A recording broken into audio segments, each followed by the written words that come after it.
এখানে সিলেক্ট করে default layout select করে দিবেন। আপনাদের লেআউট এরকম চলে আসবে। এখানে শর্টকাট কিগুলো পেয়ে যাবেন।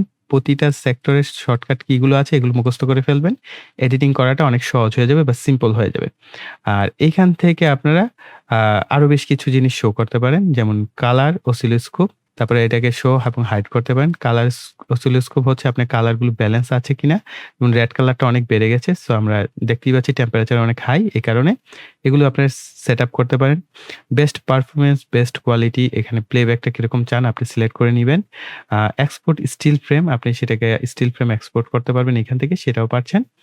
আর আরেকটা বিষয়, মেনু থেকে সেটিংস, এখানে আসলে আপনারা আপনাদের ফাইলটাকে কোথায় সেভ হবে, ফাইল থেকে কোথায় সেভ হবে সেটা আপনি এখানে দেখতে পাচ্ছেন যে আপনার ফাইলটা সেভ টু এই জায়গায়, ডাউনলোড কোথায় হবে এই জায়গায়। ঠিক আছে? এইভাবে আপনারা দেখতে পাচ্ছেন। ডোন্ট ডিলিট বা অটো ডিলিট, অর্থাৎ ফাইলগুলো এগুলো আপনি চাইলে অটো ডিলিট করে ফেলতে পারেন 30 দিন পর। আপনি যদি না চান তাহলে এটা ডিলিট হবে না। ঠিক আছে? আরেকটা ফাইল এখানে দেখতে পাচ্ছেন কত মেগাবাইট, সেটা আপনি চাইলে ডিলিট করে ফেলতে পারেন এখানে ক্লিক করার মাধ্যমে।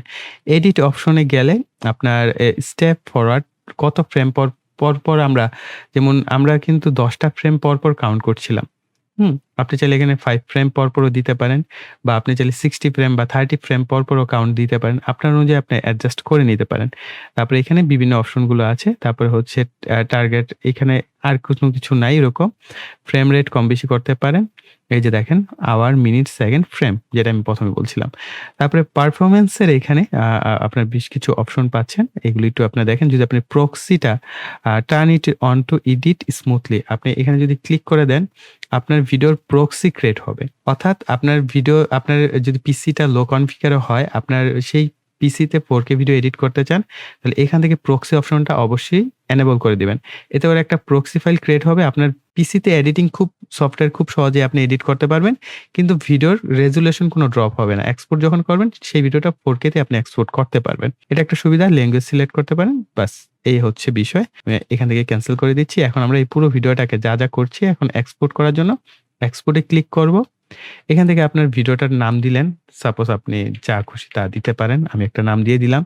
এক্সপোর্ট টু, ভিডিওটা কোথায় এক্সপোর্ট হবে আমি ডেস্কটপ সিলেক্ট করে দিলাম অ্যান্ড সিলেক্ট ফোল্ডার করে দিলাম। ভিডিও রেজোলিউশন 4K হবে না কত হবে, 2K, 1080p, আপনি যেটা রিকোয়ার করে আপনি সেটা সিলেক্ট করে দিলাম। 4K, bit rate recommended higher দিয়ে দিলাম। এখান থেকে কোডেক H.264 এটাই রাখবেন। এটাই হচ্ছে আমরা YouTube বা Facebook বিভিন্ন জায়গায় শেয়ার করার জন্য। Format MP4 obviously, and frame rate আপনি এখান থেকে কম বেশি করতে পারবেন। যেটা থাকে ওটা দেওয়াই বেটার। অ্যান্ড অডিও MP3 ফরম্যাটে থাকবে। যদি আপনি আলাদাভাবে অডিও ফরম্যাট নিতে চান, আর না চাইলে অফ করে দিবেন। ঠিক আছে? চেক কপিরাইট, আপনার সাউন্ড কপিরাইট চেক করবে কিনা আমার দরকার নাই। সো আমরা এটাকে এখান থেকে জাস্ট এক্সপোর্ট এ ক্লিক করলে আমাদের পুরো ভিডিওটা এক্সপোর্ট হয়ে আমাদের সামনে চলে আসবে। অর্থাৎ আমরা বলি না যে ভাইয়া আমাদের ভিডিও সেভ করব কিভাবে? ভিডিও সেভ করার কোনো প্রয়োজন নাই। আপনার এই ভিডিও এক্সপোর্ট করলেই আপনি যা কাটছাঁট করছেন সমস্ত বিষয় মিলে একটা ভিডিওতে কনভার্ট হয়ে যাবে। সো আমাদের এক্সপোর্টটা হওয়ার পরেই আমি দেখাচ্ছি যে কিরকমভাবে একটা ভিডিওতে কনভার্ট হয়।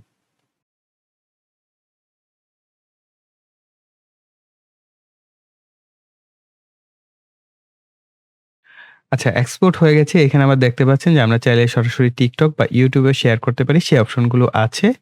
আ প্রাইভেসি পলিসি, প্রাইভেট বা বিভিন্ন অপশন আপনি রাখতে পারেন। এখানে জেনারেটেড হচ্ছে, অর্থাৎ মেবি থাম্বনেইলটা জেনারেট হচ্ছে। সো আমি এখানে ক্যানসেল করে দিচ্ছি। এবং আরেকটা বিষয় হচ্ছে আপনি কন্ট্রোল এস প্রেস করলে আপনার এখানে যা হবে এন্টায়ার সমস্ত বিষয়গুলোকে সেভ করতে পারবেন। ওকে? আর আপনি এখান থেকে যদি এখন কেটেও দেন, কেটে দেওয়ার পর আপনার সামনে দেখতে পাবেন এই যে ফাইলটা, অর্থাৎ এইখানে কিন্তু আপনার ভিডিওটা রয়ে গেছে, হ্যাঁ? আপনার ভিডিও কোথাও যায় নাই। এই যে এইখানে আপনার ভিডিওটা আপনি পেয়ে যাবেন। সো সেভ না করলেও কোনো অসুবিধা নেই। আপনার এখানে প্রজেক্ট ফাইলে অটোমেটিক্যালি এটা সেভ হয়েই থাকে। অলরাইট? সো এখন যদি আমরা এটাকে কেটে দেই, এই হচ্ছে আমাদের ভিডিও। ভিডিওটাকে যদি আমরা প্লে করি, এই যে আমরা এতক্ষণ এটার মধ্যে যে ইফেক্ট দিয়েছি সমস্ত বিষয় কিন্তু আমাদের ভিডিওতে এড হয়ে গেছে। সো গাইস, এই ছিল আমাদের সম্পূর্ণ ভিডিও এডিটিং টিউটোরিয়ালটি। সো অনেক লম্বা সময় ভিডিওটাকে রেকর্ড করতে হয়েছে। অনেক বেশি পরিশ্রম এর পেছনে গিয়েছে। সো আপনারা হয়তো ফিল করতে পারবেন যে একটা ভিডিও আপনাদের দেখতেই এত কষ্ট হচ্ছে। আর এই ভিডিওটাকে পুরোটা রেকর্ড করা, তারপর এডিট করা, তারপর আপনাদের সাথে শেয়ার করা। সো অনেক বেশি কষ্টের কাজ। জাস্ট আপনারা যদি উপকৃত হয়ে থাকেন তাহলে আপনাদের রিকোয়েস্ট করব ভিডিওতে একটা লাইক দিবেন এবং যাওয়ার আগে একটা চমৎকার একটা কমেন্ট করবেন বা আপনাদের কোনো কিছু জানার বা শেখার থাকলে সেই বিষয়টা কিন্তু একটু কমেন্ট সেকশনে লিখে দিবেন। তাহলে আমার বুঝতে সুবিধা হবে। সো গাইস এজন্য বলব লাইক, কমেন্ট এবং শেয়ার করবেন। আর যারা এখনো চ্যানেলটিকে সাবস্ক্রাইব করেননি তারা ভাইয়া অনেক কিছু মিস করে যাচ্ছেন। তারা অবশ্যই চ্যানেলটিকে সাবস্ক্রাইব করে পাশে বেল বাটনটি অ্যাক্টিভ করে দিবেন পরবর্তী ভিডিওর নোটিফিকেশন পাওয়ার জন্য। সো এই বলে এখানে বিদায় নিব। সকলে ভালো থাকবেন, সুস্থ থাকবেন। টাটা।